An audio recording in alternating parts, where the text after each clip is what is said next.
2020 সালের 22 ফেব্রুয়ারির ঘটনা। ঢাকার হযরত শাহজালাল আন্তর্জাতিক বিমানবন্দর থেকে গ্রেপ্তার করা হয় শামীমা নূর পাপিয়া এবং তার স্বামী মফিজুরকে। শামীমা নূর পাপিয়া তৎকালীন নরসিংদী যুব মহিলা লীগের সাধারণ সম্পাদক ছিলেন। ওই ঘটনার পরপরই তাকে অবশ্য বহিষ্কার করা হয়। তবে তার গ্রেপ্তারের মধ্য দিয়ে যে চাঞ্চল্যকর তথ্য উঠে আসতে শুরু করে তা কিন্তু সারা দেশের রাজনীতি সহ বিভিন্ন অঙ্গনে নানা আলোচনার জন্ম দেয়। বিশেষ করে পাপিয়ার বিরুদ্ধে অভিযোগ রয়েছে যে ঢাকার একটি 5 তারকা হোটেলের রুম ভাড়া নিয়ে সেখানে তিনি অনৈতিক কর্মকাণ্ড করতেন। বিলাসবহুল সেই রুমে তিনি নারী এবং মদের আসর বসাতেন এবং সেই আসরে বিগত আওয়ামী লীগ সরকারের প্রভাবশালী এমপি, মন্ত্রী এবং নেতারা নিয়মিত উপস্থিত হতেন বা হাজিরা দিতেন। সেখানে এই ব্যক্তিদের মনোরঞ্জনের ব্যবস্থা করতেন পাপিয়া। পাপিয়ার বিরুদ্ধে শুধু এই অভিযোগে নয়, তার বিরুদ্ধে মানি লন্ডারিং থেকে শুরু করে নানা ধরনের অভিযোগ রয়েছে। এছাড়া চাঁদাবাজির অভিযোগও রয়েছে পাপিয়ার বিরুদ্ধে। ওই সময় আওয়ামী লীগের যে সমস্ত এমপি, মন্ত্রী এবং নেতাকর্মীদের নাম সংবাদ মাধ্যম সূত্রে আমরা জানতে পারি, তার মধ্যে অন্যতম ছিলেন তৎকালীন মানিকগঞ্জ 1 আসনের আওয়ামী লীগের সংসদ সদস্য এবং জাতীয় ক্রিকেট দলের সাবেক অধিনায়ক নাইমুর রহমান দুর্জয়ের নাম। নাইমুর রহমান দুর্জয়ের সঙ্গে পাপিয়ার ঘনিষ্ঠতা নিয়ে ওই সময় কিন্তু গণমাধ্যমে ব্যাপক সংবাদ প্রকাশিত হয়। যদিও দুর্জয় এই সমস্ত সংবাদের বিরুদ্ধে তিনি কোনো ব্যবস্থা নেননি, উল্টো তার যে নির্বাচনী এলাকা রয়েছে শিবালয়, ঘিওর, দৌলতপুর, সেখানকার মানুষের মুখে মুখে যখন বিষয়টি ছড়িয়ে যায় তখন কিন্তু তিনি সেখানে তার পেটুয়া বাহিনীদেরকে ব্যবহার করে তাদেরকে দমন করার চেষ্টা করেছিলেন বলে অভিযোগ রয়েছে। দুর্জয় পাপিয়া নিয়ে খুব বেশি মুখ না খুললেও এ নিয়ে কথা বলেছেন তার স্ত্রী ফারহানা রহমান হ্যাপি। আপনারা এর মধ্যে জানেন যে গত 2 জুলাই লালমাটিয়া অর্থাৎ ঢাকা লালমাটিয়ার একটি বাসা থেকে গ্রেপ্তার করা হয় সাবেক সংসদ সদস্য নাইমুর রহমান দুর্জয়কে। নাইমুর রহমান দুর্জয়কে তারপরে নেওয়া হয় মানিকগঞ্জের আদালতে। সেখানে তাকে জুলাই আগস্ট গণঅভ্যুত্থানের সময় ছাত্রদের উপর নির্বিচার গুলি চালানোর যে কর্মকাণ্ড সংগঠিত হয়েছে, সেই সময় অস্ত্র সরবরাহের অভিযোগে একটি মামলা হয়েছে এবং সেই মামলায় তাকে 4 দিনের রিমান্ড দিয়েছে আদালত। এছাড়াও তার বিরুদ্ধে কিন্তু দুদকের অনুসন্ধান অব্যাহত রয়েছে।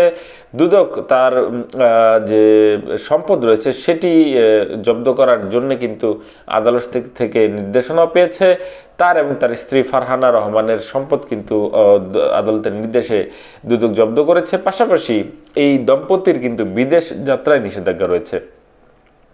দর্শক, এখন নাইমুর রহমান দুর্জয় যখন গ্রেপ্তার হলেন তখন কিন্তু তার যে অপকর্ম, যে বিভিন্ন ধরনের অনিয়ম, এগুলোর নিয়ে কিন্তু মানুষ মুখ খুলতে শুরু করেছে। বিশেষ করে মানিকগঞ্জের মানুষ চায় যে তার সর্বোচ্চ শাস্তি হোক।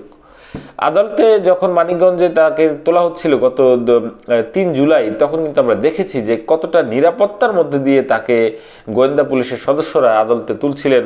অনেকটা দৌড়ে কিন্তু তাকে আদালতে তুলতে দেখা গেছে। তিনি সিঁড়ি দিয়ে লাফিয়ে লাফিয়ে কিন্তু উঠছিলেন, কারণ ইতিপূর্বে আমরা দেখেছি যে মানিকগঞ্জের আদালতে যে মানিকগঞ্জের সাবেক আরেকজন সাংসদ শিল্পী মমতাজ বেগমকে যেভাবে হেনস্থা করা হয়, তাকে পচা ডিম ছুঁড়ে করা হয় বা বিভিন্ন ধরনের স্লোগান দেয়া হয়, এই সমস্ত বিষয় থেকে নাইমুর রহমান দুর্জয়কে দূরে রাখতেই কিন্তু গোয়েন্দা পুলিশ অনেক নিরাপত্তা নিয়ে এবং কঠোর নিরাপত্তা অতিরিক্ত বলা যায় যে নিরাপত্তা নিশ্চিত করে তাকে আদালতে সেদিন তুলেছিলেন।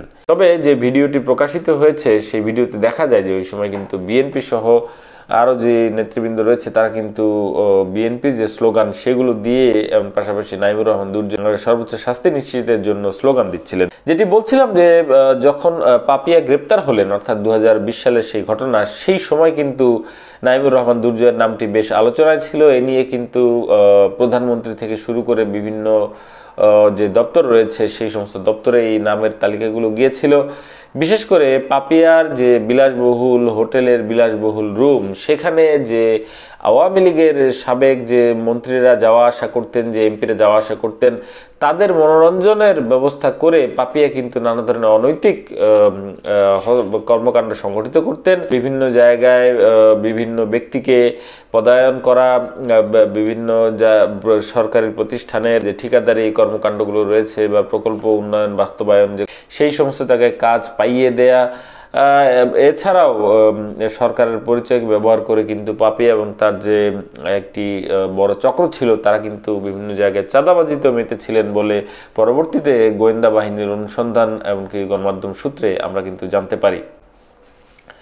ওই সময় নাইমুর রহমান দুর্জয় যেহেতু এমপি ছিলেন, অর্থাৎ মানিকগঞ্জ 1 আসনে তিনি তখন সাংসদ, যে কারণে কিন্তু তার বিরুদ্ধে যে অভিযোগ উঠেছিল তিনি নানা মহলে দৌড়ঝাঁপ করে আওয়ামী লীগের সর্বোচ্চ পর্যায় পর্যন্ত তিনি তদবির করে তার সেই নামটি ধামাচাপা দেওয়ার চেষ্টা করেছিলেন, সফল হয়েছিলেন বলে অভিযোগ রয়েছে।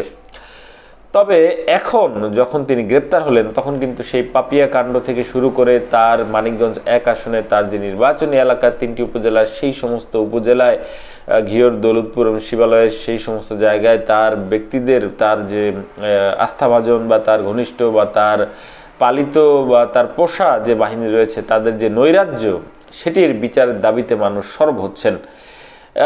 দর্শক, নাইমুর রহমান দুর্জয় বাংলাদেশ টেস্ট ক্রিকেট দলের স্ট্যাটাস পাওয়ার পর সেই দলের নেতৃত্ব দিয়েছেন, অধিনায়ক ছিলেন। তার কিন্তু বেশ ক্রিকেটের তার ক্যারিয়ার বেশ উজ্জ্বলই ছিল ওই সময়, বলতে গেলে ওই সময়ের তুলনায়।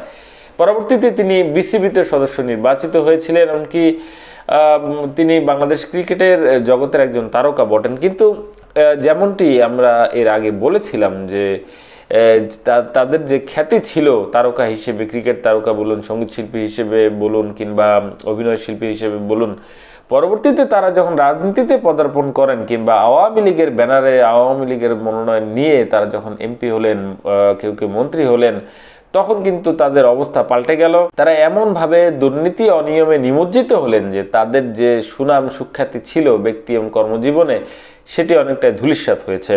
তাদের অন্যতম এই নাইমুর রহমান দুর্জয় ক্রিকেটার থেকে যেভাবে তিনি রাজনীতিক হয়ে উঠেছিলেন, অধিনায়ক থেকে তিনি যেভাবে খলনায়ক হয়ে উঠেছিলেন, সেটি কিন্তু অনেকটা বিস্ময়কর। তিনি তার এলাকায় শুধুমাত্র প্রভাব বিস্তারী নয়, সেখানকার সমস্ত চাঁদাবাজি নিয়ন্ত্রণ করত তার ঘনিষ্ঠরা। বালুমহাল থেকে শুরু করে সরকারি অর্থ লুট, বিভিন্ন প্রকল্পে কাজ পাইয়ে দেয়া, বিল পাইয়ে দেয়া কিংবা তার ঘনিষ্ঠদেরকে সেই সমস্ত জায়গা পুনর্বাসিত করার মতো নৈরাজ্যজনক ঘটনাও কিন্তু এই নাইমুর রহমান দুর্জয় ঘটিয়েছেন তার নির্বাচনী এলাকায়, যে কারণে তার গ্রেপ্তারের পর কিন্তু তার নির্বাচন এলাকার মানুষ এভাবে ফুঁসে উঠেছিল আগে, এখন কিন্তু আরো বেশি করে তার সর্বোচ্চ শাস্তির দাবিতে সোচ্চার হয়েছে। দর্শক, যেটি বলে শেষ করতে চাই আজকে আসলে যে এই নাইমুর রহমান দুর্জয়দের মতো অনেকেই আগামী জাতীয় সংসদ নির্বাচন বিভিন্ন দলের ব্যানারে হয়তো অংশ নেবেন, কিন্তু তাদেরকে ভুলে গেলে চলবে না। সঙ্গীত জগতের যে সম্রাজ্ঞী বলা হয়, বাউল সঙ্গীতের সম্রাজ্ঞী মমতাজ বেগম, ক্রিকেটার সাকিব আল হাসান, অভিনেতা ফেরদৌস আহমেদ, এমনকি এই নাইমুর রহমান দুর্জয় থেকে শুরু করে আরও যারা রয়েছেন, তার যারা বিতর্কিত হয়েছেন, যারা বিভিন্নভাবে জড়িয়ে গেছেন অন্যায় অনিয়মে, সেই সমস্ত ব্যক্তিদের দৃষ্টান্ত কিন্তু মনে রাখা জরুরি।